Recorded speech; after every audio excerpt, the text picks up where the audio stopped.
The title of this conversation, if I had to give it one, would be The Manipulation Life Cycle.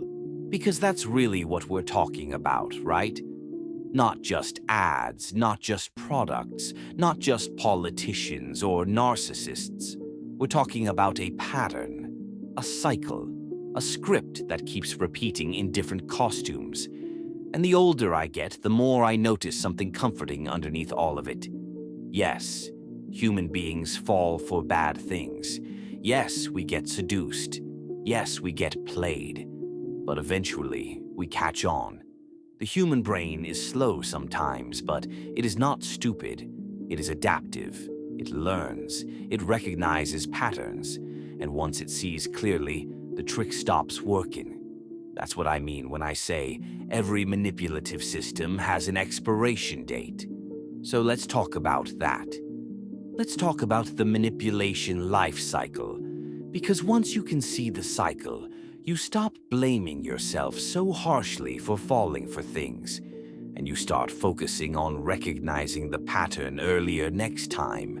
It always starts the same way, with a promise of freedom, a promise of convenience, a promise of status, a promise that this time it'll be different, and it always ends the same way, with disillusionment.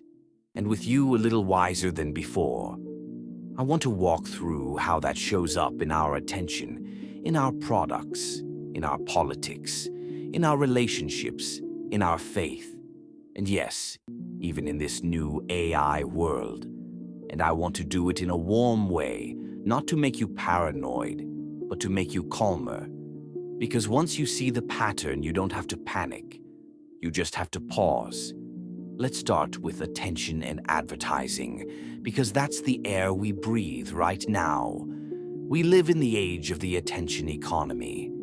Everyone is fighting not for your money first, but for your focus, because they know attention is the first gate. If they can get your eyes and your ears long enough, your wallet will follow eventually. So advertising used to be obvious. Loud commercials, flashy banners, pop-up windows. Over time, we built a kind of psychological ad blocker. We stopped looking at banners. We muted commercials. We clicked skip ad almost automatically. Advertisers noticed this. They said, okay, people hate being interrupted. So let's stop interrupting. Let's become the content. That's how we got storytelling ads. You've seen them. They don't start with buy now. They start with a feeling. A woman sitting in her car crying after a long day. A father cooking with his daughter in a tiny kitchen. A young man missing his hometown. There's soft music, slow camera angles, maybe some authentic background noise. And it feels like a short film, a slice of life. It feels like someone is finally talking about something real. Then, right at the end, the logo appears. And your heart drops a little, doesn't it? Because you realize, oh, this wasn't just a story, this was a strategy. At first, it works. People share those ads, they say, this gave me chills, or this made me cry. Brands see engagement.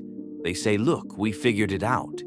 People don't want ads, they want stories, and every company jumps on the train. But here comes the pattern. The human brain starts picking up on the formula.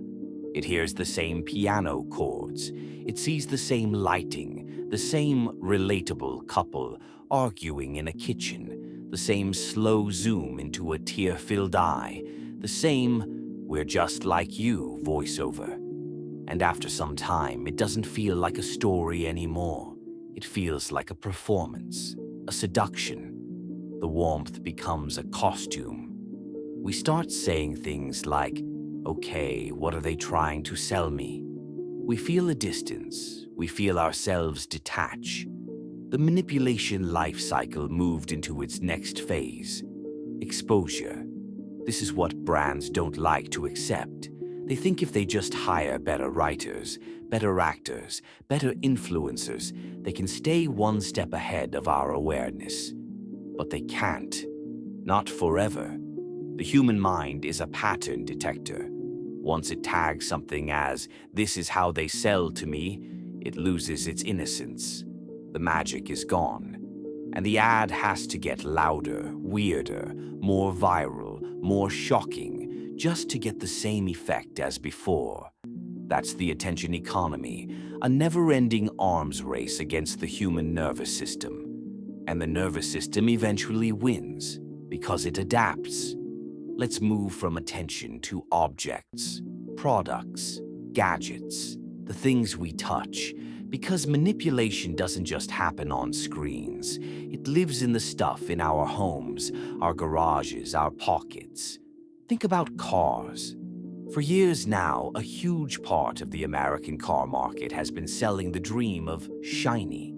Big screens, tech features, remote start from your phone, ambient lights, fancy trims with glossy names. The car becomes less of a machine and more of a gadget on wheels. You drive it off the lot feeling like you've made it. You've got that new model smell, the big screen, the lane assist, the voice command. You feel modern. You feel upgraded. You feel ahead. But then, slowly, the second half of the story starts.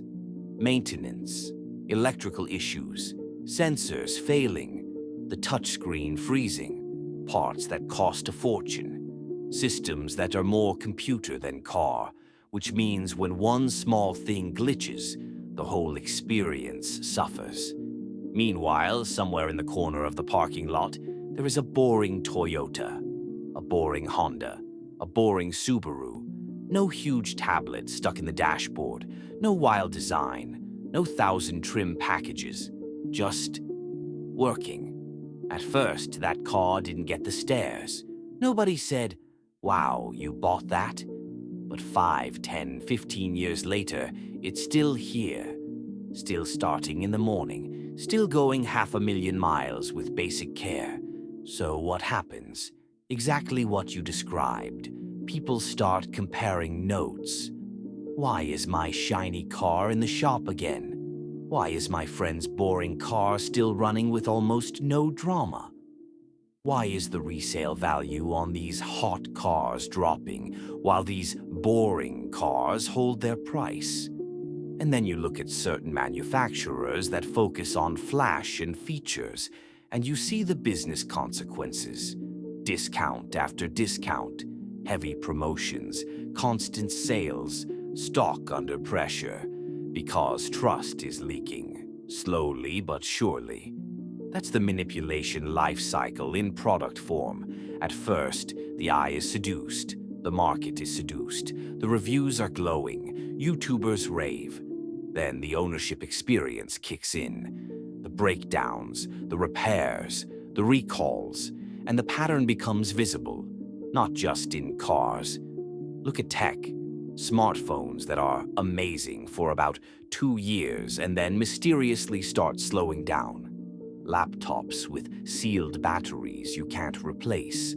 Headphones designed so that one tiny part failing means the whole thing is junk.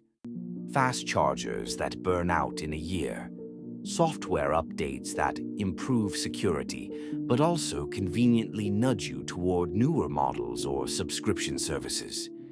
At first, you're excited. Wow, look at this new feature. Look at this refresh. It's so sleek.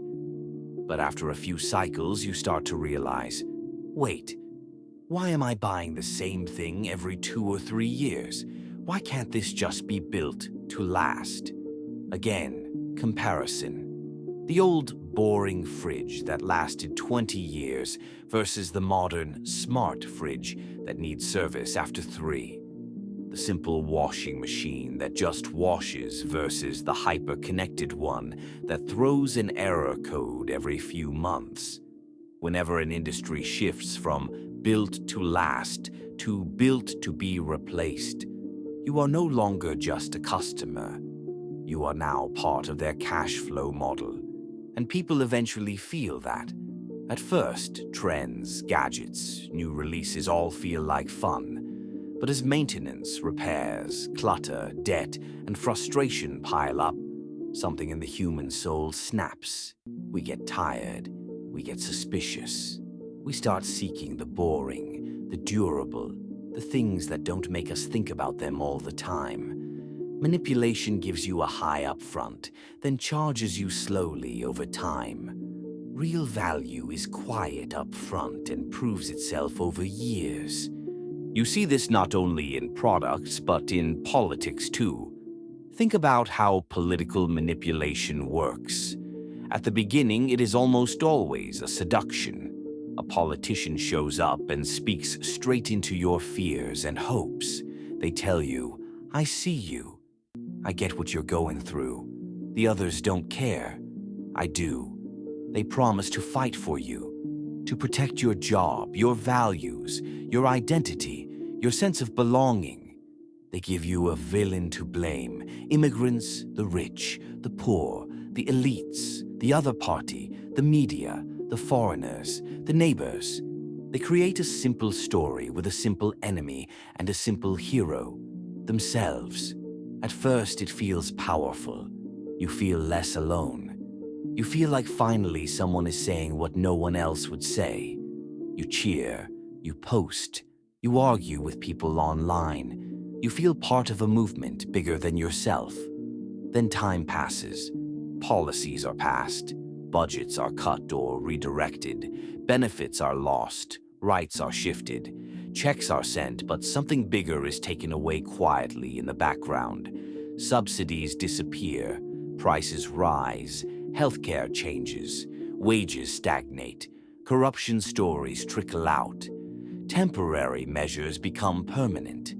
And slowly, the same people who were cheering start asking questions. Wait, why is my life not actually getting better? Why are the people at the top richer than ever while I'm more stressed than ever?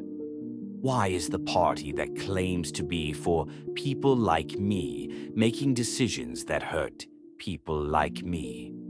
At first, many will ignore that discomfort. It's easier to stay loyal to the tribe. But over time, as more people compare their lived reality with the campaign promises, the pattern becomes undeniable. We see the same manipulation life cycle here too. Seduction through emotion, expansion through slogans and laws, exposure through lived consequences, and then, eventually, collapse. Elections lost, trust eroded, people walking away saying, "Never again." I fell for that once the same thing happens in religion and ideology. This is sensitive, but it's real. Faith itself is not the problem. People's sincere desire for meaning, for connection to God, for moral guidance, is one of the most beautiful parts of being human. The problem is what humans do with that desire. A religious leader or a charismatic teacher or a spiritual movement starts out humble. It speaks to people's loneliness. It offers hope, structure, community. We care about you. We'll guide you. We'll help you become better.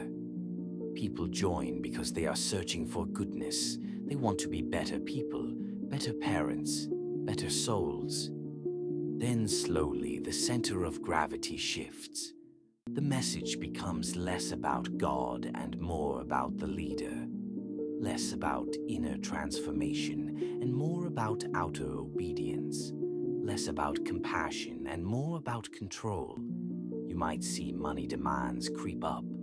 Membership expectations, shaming of questions, fear-based sermons. If you leave us, you'll be lost.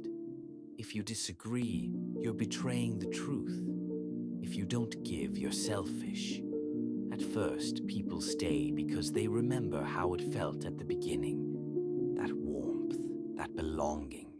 They tell themselves, it's not that bad. This is how it has to be.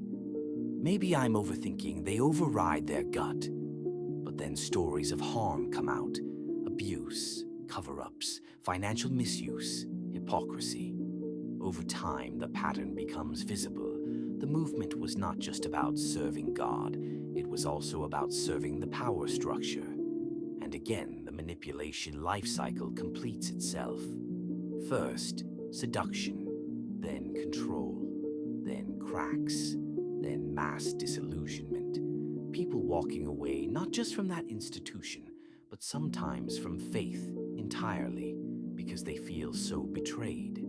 Manipulation doesn't just live in systems, it lives in individuals too. Think about narcissistic manipulation in romantic relationships, friendships, workplaces.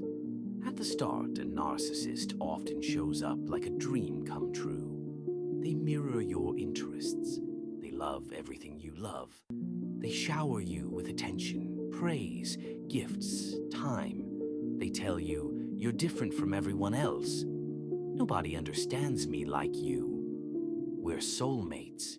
It feels intense, magical, urgent. This is the love bombing stage, the seduction. Then slowly the tone shifts. You start experiencing small criticisms, gaslighting, shifting rules. Things that were okay yesterday are suddenly a problem today. Boundaries are tested. You're made to feel guilty for having needs. Your reality is questioned. Your memory is doubted. You find yourself walking on eggshells, trying not to upset them, trying to get back to that original warm phase, that intense love, that attention. That phase wasn't love, it was bait. This is the manipulation life cycle at the interpersonal level. Idealization, devaluation, discard, and often hoovering, pulling you back in when you try to leave. The powerful thing is, once someone learns this pattern, they can spot it from miles away.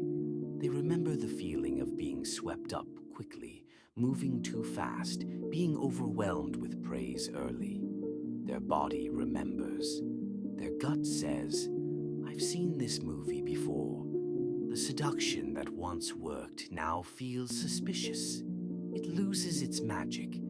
The same thing happens with jobs that sell themselves as family companies that say, we're a family here, but really mean, we expect you to sacrifice beyond what's healthy. At first, you feel chosen, special, part of something. Later, when burnout hits and loyalty is only one way, you start realizing, this is that pattern again. Manipulation wears many costumes, but the bones of it are always the same. It promises more than it can deliver. It front-loads the pleasure and back-loads the cost. It asks you to trust it quickly. It punishes you for slowing down or asking questions. And it always, always hates boundaries. So what is the manipulation life cycle, really? If I had to put it in simple words, it goes like this. First, seduction. Then expansion, then exposure, then decay. Seduction is the honeymoon phase. The booming ads that suddenly feel human. The car that looks like a spaceship.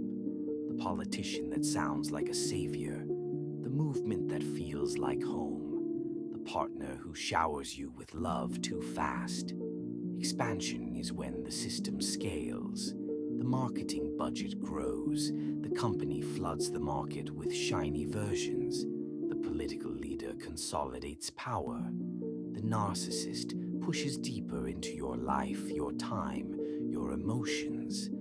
Exposure is when reality starts leaking through the cracks. People start sharing their maintenance stories, their experiences, their bruises. Social media gives them a voice. Reviews shift. Whispers become conversations. The brand, the leader, the system starts being seen for what it is, not what it said it was. Decay is when the trick stops working. The ads feel cringe. The products need huge discounts to move. The politician loses an election. The narcissist runs out of new victims in the same circle. The religious or ideological structure faces mass exit, or at least deep skepticism. And through all of this, something beautiful is happening. The collective human mind is learning. Which brings me to AI.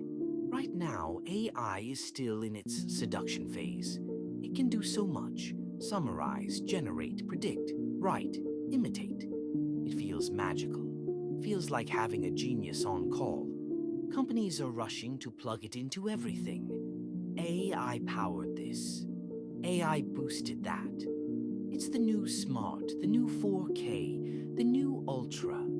There's a real upside. AI can genuinely help. With access to information, with translation, with brainstorming, with accessibility for people who need it. But there's also a seduction layer. The seduction that says, you don't need to think as much. You don't need to sit with your own thoughts. You don't need to struggle or wrestle or be bored. Just ask, just generate, just scroll. And I have a very strong feeling that AI will follow the same pattern as shiny cars, flashy gadgets, storytelling ads, and charismatic leaders. At first, we will overtrust it, overuse it, hand over tasks we should still hold close to our own minds and hearts. Then slowly, we'll start noticing patterns. The sameness of AI-generated content, the subtle biases in its answers, the data it's trained on, the way it shapes what we see and think. We'll see deep fakes. We'll see synthetic voices used in scams. We'll see people's creativity weaken when they lean on it too heavily. And then, collectively, we'll adapt. We'll say, AI is a tool, not a god. I will use it, but I will not outsource my soul to it. The manipulation life cycle is coming for AI too, because again, the human brain is adaptive. We may be slow to wake up, but we do wake up. So where does all this leave you and me? It leaves us in a powerful position, actually. Because once you see that manipulation is everywhere in ads, products, politics, religion, relationships, technology, you might feel overwhelmed at first. But that's only stage one. If you stay with it a little longer, you realize, my mind is not helpless. My gut is not useless. My awareness is not weak. The same brain that falls for patterns is the brain that learns them. The same nervous system that gets hijacked by a good story is the one that can eventually say, hold on. I've seen this exact emotional arc before, and last time it led me into debt, regret, burnout, or abuse. The goal is not to never be touched by anything again. The goal is not to become cold, cynical, and suspicious of every act of kindness or every new idea. That's its own kind of prison. The goal is to slow down, to pause between the seduction and the surrender, to give your gut enough room to speak before you sign, buy, vote, join, move in, or give your whole heart. When an ad makes you cry, you can ask, what are they selling me right after this emotion? When a product feels too shiny, you can ask, what is the long-term cost of maintaining this? When a politician fires you up, you can ask, who benefits most if I believe this story? What is their track record, not just their rhetoric? When a religion or ideology demands blind obedience, you can ask, is this drawing me closer to truth and compassion, or deeper into fear and control? When a person comes on too strong, too fast, you can ask, do they love me? Or do they love what they get from me? You don't have to overthink everything. You just have to stop rushing. That's how manipulation wins. It loves urgency. Limited time only. Act now. Last chance. Don't lose this opportunity. It wants you racing, not reflecting. Your power lives in the opposite energy. Take your time. Sit with the offer. Feel how your body reacts when you imagine saying yes. Notice what memories flash when something feels too good to be true. You've lived enough life to have a library inside you. Every disappointment, every scam, every fake friend, every broken gadget, every bad purchase, every lying leader you believed. All of that is data. Your brain doesn't just store those memories. It extracts patterns from them. It starts whispering, "Careful. This feeling. We've been here before. Trust that." Trust your pattern recognition more than someone else's persuasion. So as we close this reflection, I want to turn it back to you. Where in your life do you feel like you're in the seduction phase of something? Is it a product you're itching to buy? A job you're being sold on? A person who feels almost too perfect? A community that feels like it answers every question instantly? What would it look like to give yourself time before saying yes? Where do you see yourself already in the exposure phase, where the mask has slipped and you're finally seeing the pattern clearly? Are you allowing yourself to act on that clarity, or are you still holding on to the memory of how good the beginning felt? And looking back, can you notice how many times you've already grown out of manipulations you once fell for? How many tricks no longer work on you because you've learned? Your brain is not your enemy. It is learning all the time. Your gut is not overreacting. It is often the first part of you to pick up on danger. Your slowness is not weakness, it is protection. The manipulation life cycle is real. Systems and people will continue to use it because there is always someone new to seduce. But you don't have to be the same version of you that fell for it last time. You are allowed to evolve. You are allowed to pause. You are allowed to walk away from the shiny thing in favor of the boring thing that quietly serves you for years. You are allowed to choose depth over drama, substance over spectacle, truth over trend. So let me ask you gently, what patterns are you starting to see more clearly now? Where in your life are you ready to stop blaming yourself for being fooled and start honoring yourself for finally waking up? And the next time something shiny shows up at your door, in your feed, in your inbox, or in your heart, what would it look like to slow down, breathe, and listen to that quiet, stubborn part of you that always, eventually, figures it out?